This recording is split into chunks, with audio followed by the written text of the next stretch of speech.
Welcome back to another episode of Rock Boys Football, continuing to take a look at the next week's slate, heading back out to the Pac-12 as the 21st ranked Arizona Wildcats. That's right, the 21st ranked Arizona Wildcats heading on the road to play the Colorado Buffaloes. And the first thing I have in my notes as I'm getting ready to preview this game is 3 years ago, we would not have been talking about this game. I mean, two programs that were kind of the doormat of that Pac-12 conference. You look at the job both of these head coaches have done in their short times with these programs.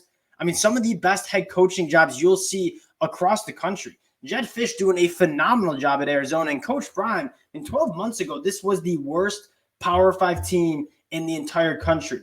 And now everyone's talking about this program. Really excited to get into this one. Before we do, just want to say thank you to you guys. The amount of support y'all have shown for these game breakdowns, it truly does mean a lot. I love doing these. I love talking football with you guys in the comment section. You guys giving me the chance to do this really does mean a lot. So if you do enjoy the content and you want to support the boys, consider subscribing to the channel. And more importantly, picks, predictions, keys to the game in the comment section. We'll chop it up there. And without further ado, let's get into this. And I want to start with this Arizona offense that we knew Arizona would be a feisty team like they were last year. And we knew it because this offense was going to be good. We thought it would be with Jaden Delore. It turns out Noah Fifita is an absolute gamer. The real story of this Arizona team, though, and the reason that I think they're a legitimate top 25 team is that this defense is immensely improved from last year. This was an Arizona offense that last year could put up points, but they couldn't stop a nosebleed. Jedd Fisch goes to the transfer portal, completely revamps this defense. And that's why you're looking at an Arizona team that is top 25 in the country. And you look at Colorado, at the end of the day, yes, there are problems with this roster first year under Coach Prime. Absolutely. The offensive line, not good enough. Some position groups on the defense in terms of depth, it's not there yet. Coach Prime going to continue to build those groups. But at the end of the day, like Deion Sanders is a very good quarterback. They have explosive playmakers on the outside. This team can put up points, can put up explosive plays, and that's what makes Colorado so dangerous. Now, starting off looking at this matchup, I want to take a look at this Colorado offense going up against an Arizona defense that you take a look at the numbers, and only allowing 21.9 points per game. That is 34th in the country. This was a team last year on defense that was outside the top 125. This is a legitimate good defense that is very good stopping the run. And you look at what they've done the last couple of weeks. I mean, they held UCLA, a pretty good offense under Chip Kelly, to under 300 yards. They're only allowing 3.5 yards per carry on the year, which is top 25. I think Jacob Manu is playing like one of the best linebackers in the Pac-12. And in the back end, I mean, Stokes to Carlo Davis, they have some playmakers. It's so obvious when you turn on some Arizona defensive film that they just have better playmakers on the defensive side of the ball. And that's why the numbers are so impressive. Now, looking at this Colorado offense, it's no secret what they need to improve on, right? Protecting Deion Sanders. Now, at the end of the day, Deion Sanders is one of the better quarterbacks, not only in the Pac-12, but in the country. And I think the first way you can kind of find a real Colorado hater is when they say Deion isn't a good quarterback. Because what he's doing with all the pressure that he is facing, it's been really impressive.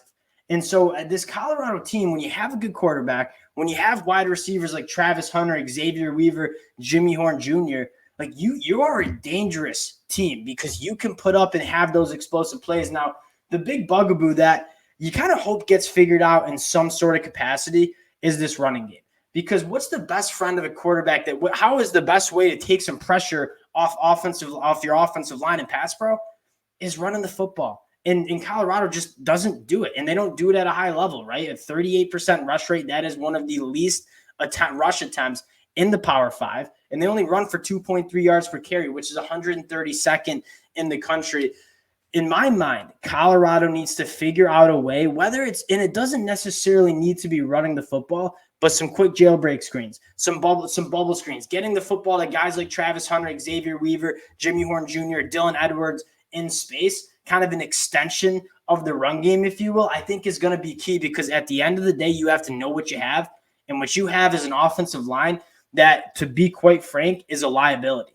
And so you need to do and figure out ways to run an offense that can work around this offensive line. Now, in the next couple of years, Coach Prime is going to hammer this offensive line and get that group better. But what you have right now is an offensive line that just is not good enough. And if you're calling this offense, and I think part of the reason why Coach Prime goes to Pat Schumer to call the plays is we got to do something different in terms of protecting Deion Sanders and this offensive line. Really excited to see if they can do something to provide some sort of extension of a run game and kind of take a little pressure off this offensive line in pass protection. Looking at the other side of the ball, Arizona, I mean, I love this offense, and it's a little bit more balanced than it was last year. Last year was Jaden Delore with a ton of good wide receivers, kind of slinging the rock around. Now, Noah Fafita, let's start with him, completing 76% of his passes, 14 touchdowns, 4 interceptions. This dude was a low 3-star that nobody wanted out of high school. Jed Fish goes and grabs him, and he's been phenomenal. And he's not the prototypical All-American quarterback with a big body and a massive arm. He has a good arm. He's a gamer, though. And this dude just comes up in big moments and plays his best football, and he has a ton of weapons on the outside. T-Mac, I think the one of, if not the best receiver in the Pac-12. Jacob Cowling, one of the most electric playmakers in space.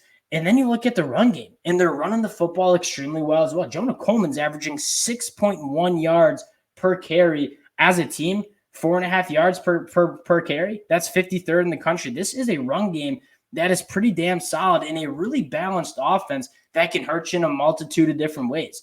Really excited to see what Arizona can do against the Colorado defense that is struggling, but I do think is getting better. Right, and you look at the numbers, and it's not going to impress you. 33.9 points per game given up. That's 115th in the country, but you're seeing some guys step up. Levanta Bentley, I think, has been a massive bright spot for Colorado, especially stopping the run. But more importantly, just this defense seems to be maybe finding its stride a little bit. Right, against Oregon State, a team that averages over 35 points per game, held them to 26. Against UCLA, held them to 28. I think this defense is taking marginal steps in the right direction. But one thing they've been doing a phenomenal job with is forcing turnovers. And at the college football level, if you can win the turnover battle, you can have a lot of holes in your roster, which Colorado certainly does. Coach Prime's been vocal about it.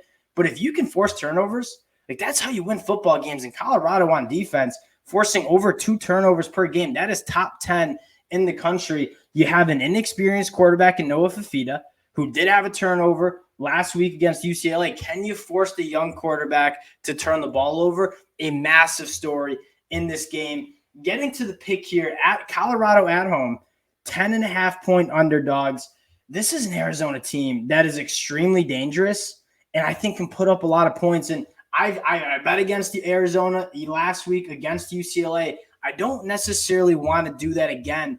I'm going to bet on the offenses and see some points on the board. Deion Sanders, I think, can hit some of those explosive plays. I think you saw a good second half out of him against Oregon State. Obviously, the health is a concern. And I got a lot of confidence in this Arizona offense. I'll be taking the over in this game. But again, this is one of those games where I'm just going to appreciate how good of a job both of these head coaches have done.